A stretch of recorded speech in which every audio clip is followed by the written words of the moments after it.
Ready?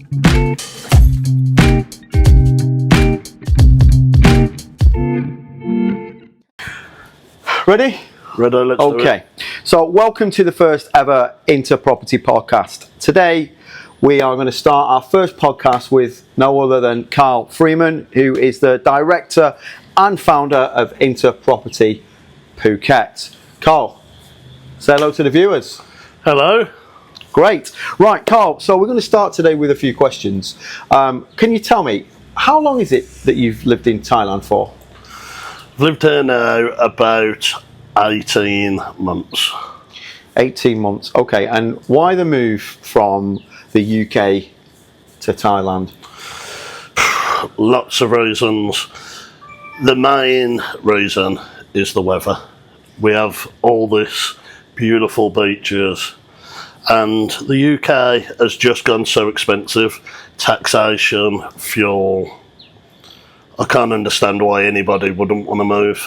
Okay, so were there any other options, or was it always going to be Thailand? Because lots of expats, for example, they move to like Spain or France. Obviously, I'm also from England. Thailand's obviously quite a long distance. Were there any other options? Well, I've been to Thailand 5 times, so I've always loved Thailand. I've always loved the Thai people. Okay, so you obviously didn't come alone. You brought your father with you and your little daughter. How was it bringing family across? So there's no better place to raise children. The education system here is amazing. You know, you can't compare the schools. Healthcare's here amazing. Ava's life is totally different to what it was in the UK. You know, the UK is gloomy and grim. She comes in from school, jumps in the pool, we can go to the beaches, it's totally different. Obviously, I've got 2 other daughters as well that are in the UK, and what I'd give to have them here, I'd be complete. Okay, so let's talk about business. Now, what did you do back in the UK? So, I've always been into sales orientated jobs, but I've also been in construction. I qualified as a bricklayer, ran my own gangs, started my own company. Sorry, ran your own gangs? We're going to have to start that again, yeah. So you're so you're a gangster? Yeah, didn't say right at all. Yeah, okay. But it can be edited out. Yeah. I put in gangs. It sounds like I was running the streets, shooting people. Okay. So let's talk about what you did in the UK. So what was your profession in the UK? What business did you do? So I've worked in construction, sales, marketing. When I left school, I started in a trade in bricklaying. So before I left the UK, I had my own building company. I was running a bit of a team. You know, it wasn't great work. Outdoors in the rain. So I was always looking for something else. I've always been the kind of person that is pushing for the next opportunity. While you were in the UK, were there any specific mentors that kind of guided you, that directed you into that line of work? Was there anybody that you looked up to? No. Okay. What do you want me to say to that? What I want to know. That's all right. We'll do a different question. Okay. So when you were in the UK, you said bricklaying, marketing. What made you start your own business? Here in Thailand? No, back in the UK. I've always been looking. I've always kind of struggled ever since school. Taking orders, you know, turning in at work in the morning and someone going, "You're 3 minutes late."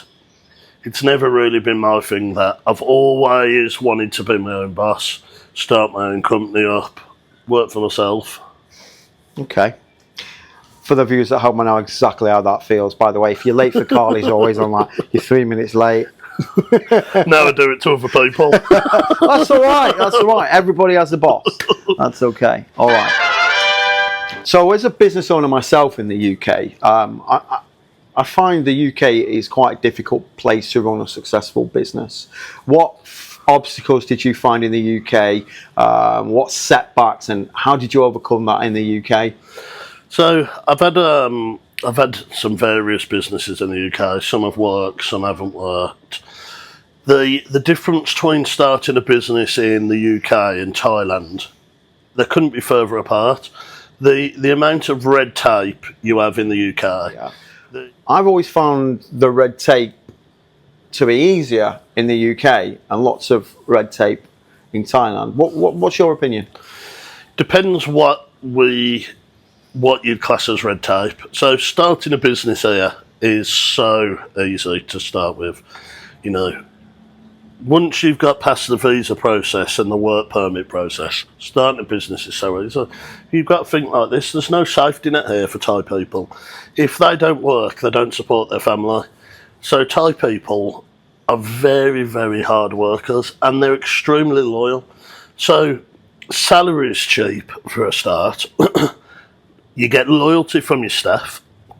But more important than that is that the tax system here is so simple. It's so much easier to start a business than in the UK. So if anybody's wondering, you know, and those people who are watching at home, what do you think is the most important thing when opening a business in Thailand? Before you open a business here, you need a set plan. You need to have a course that you're going to follow. You've got to come up with some ideas and you've got to go for it. A lot of people think Thailand's a third world country. Well, in fact, in a lot of ways, it's more developed than the West. There's a lot of money here, tourism, investments. So if you've got a clear plan, if you've got a little bit about you, it's a great place to make money. Okay. So obviously your background, bricklaying, okay, and now we're in real estate. Okay. So why real estate? Why that choice?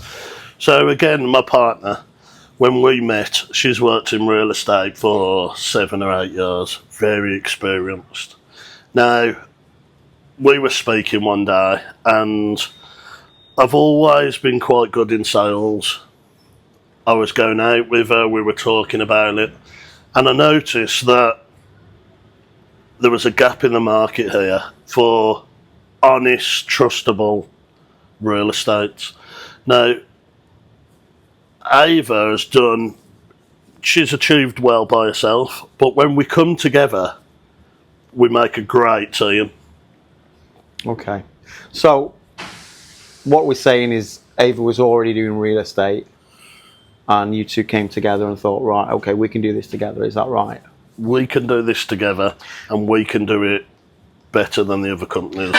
Can you tell me a little bit about the business? Tell me a little bit about Inter Property Phuket. Now, I know there's two sides of the business. So there's a management side and there's a real estate side. So let's start with the management side. Tell me a little bit about the management side of the business. Okay, so when we started up, we were just doing rentals and sales. What I noticed was that there was a need here for a trustable management company. There was a lot of companies that were going out, saying all these figures to owners, but could never back it up. So when we discussed it, me and Ava, we discussed the fact that we knew what we could achieve in the market. So we were going to back up our figures. We were going to offer a net guarantee. What this has meant now is that owners, they get a guaranteed return in the year. Sorry to interrupt. You say net guarantee. Tell me, what do you mean by net guarantee? So if within a year we haven't hit an agreed amount with the owner, right, we'll pay it to the owners ourselves. That's how we know that the figures that we're telling to the owner, that's how much we believe in our company. That's how much we know our abilities. So now owners are never worse off. And we've grew from strength to strength because owners know that they can trust us. Okay, so you're guaranteeing an income to the owner. That's what We're you're saying. guaranteeing over a year an income, a net guarantee in the owner's pocket, no matter what happens. Okay, wow, it's pretty good. What about like if we have like another episode like COVID, for example? Obviously, there's terms in the contract.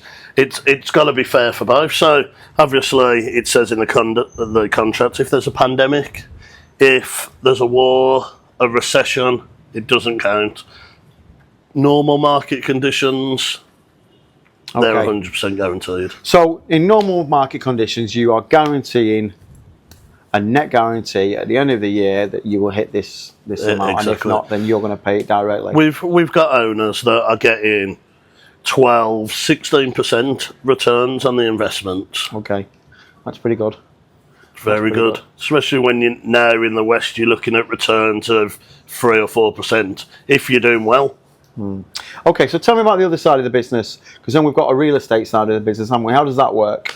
So we're set up with, we've actually got over 40 members of staff now, 45 members of staff. We're set up to do both. So management is our bread and butter, but we also do long-term rentals, we do sales, we do investments, and that side is growing quickly as well, because people are knowing that Inter Property Phuket is a name that you can trust. What makes you special? What makes Inter Property different? Well, From your opinion, there's a lot of agents here, and let's be honest about it, that are freelancing. They're posting on Facebook. They don't have a work permit. You know, I'm hearing horror stories about people are transferring the agents' deposits and they're just disappearing. They're leaving Phuket. You know, we've got 3 offices now. We've got multiple good reviews. I would say to anybody, even if they're not going to go with our company, do your homework on the agents. Go and meet them in their office. Ask if you can speak to a couple of their old clients, but please do your own work. Do not be transferring people money over Facebook for deposits on properties. yeah. So, Karl, Thailand's quite a big place. What prompted you to move to Phuket, and what inspired you to get involved in real estate? So, being involved in real estate, we've covered that a little bit with my partner and why we started.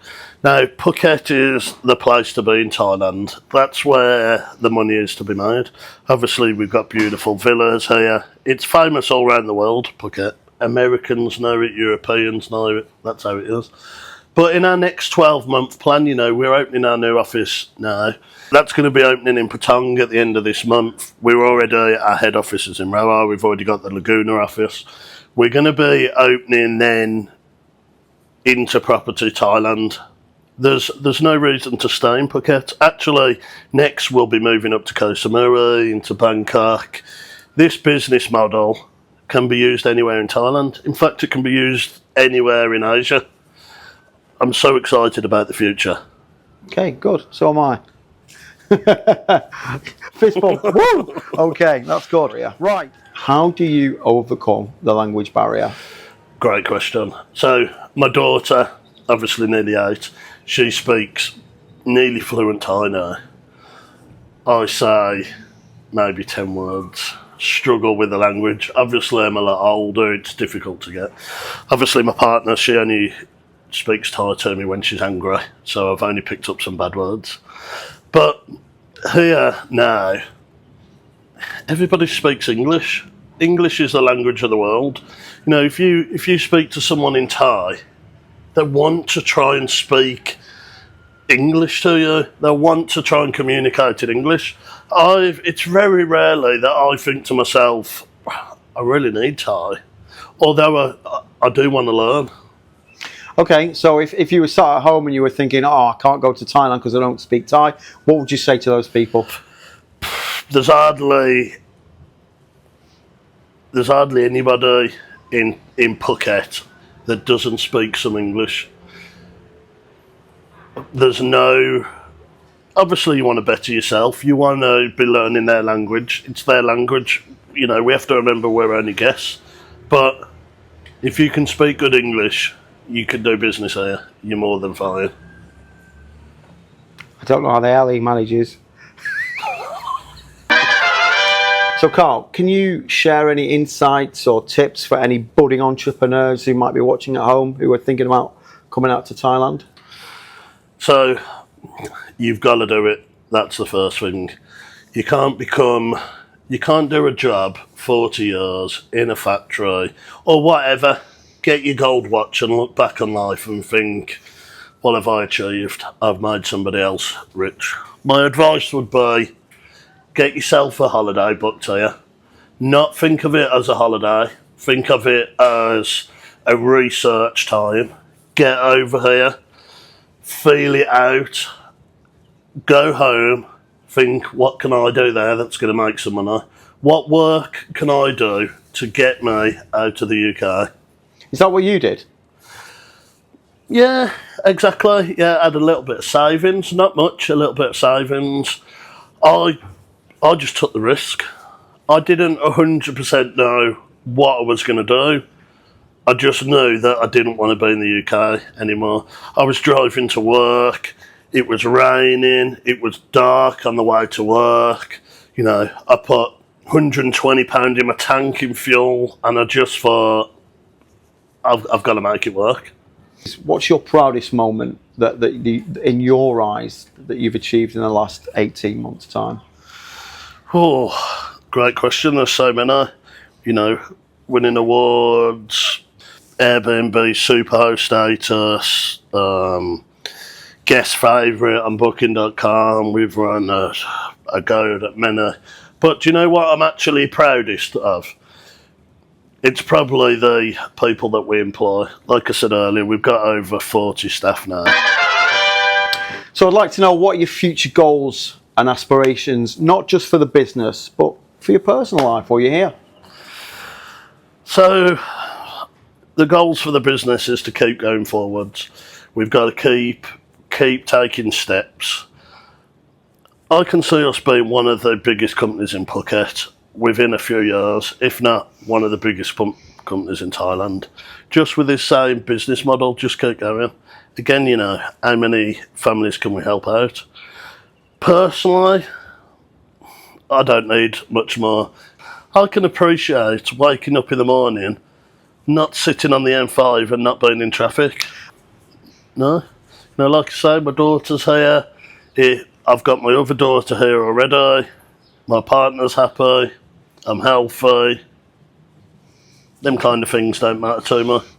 Yeah, I think when you move to Thailand, that those materialistic things that might have been important to you in the UK become less important to you as you spend more and more time in Thailand. You're so right. When I was in the UK, I'd spend £120 on a pair of jeans because they had a name on the back pocket. Here, people just don't care about that. You know, my shirt, I bought it from Tesco's. Yeah. It's a totally different way of life. People aren't impressed by designer clothes, designer items here. What impresses them here is what kind of person you are, what good you do. Yeah, I agree with you. I have lots of friends here, some of which are multi-millionaires, and they drive around on an old scooter. They drive around on an old scooter and they have holes in their shoes, and they're multi-millionaires, and they don't care. And I think that's the nice thing about Thailand is the your materialism, the things that you thought were important to you back in the UK. You realise that exactly that they're not as important as you thought they were. Can you tell me how the listeners at home can reach out to you or find out more about the business? Yeah, you can always go to our website, interpropertyphuket.com, propertymanagementphuket.com. We've got Facebook, all those social media, but probably the easiest is just to message on this channel. Somebody from the team will get straight back to you. And It doesn't have to be about property. If you want some advice about just moving to Thailand, just get in touch with us. We'll help you out. Great. Okay, Karl, finally, if there's one key thing you would like our listeners to take away from the conversation that we've had today, what is it? Don't settle.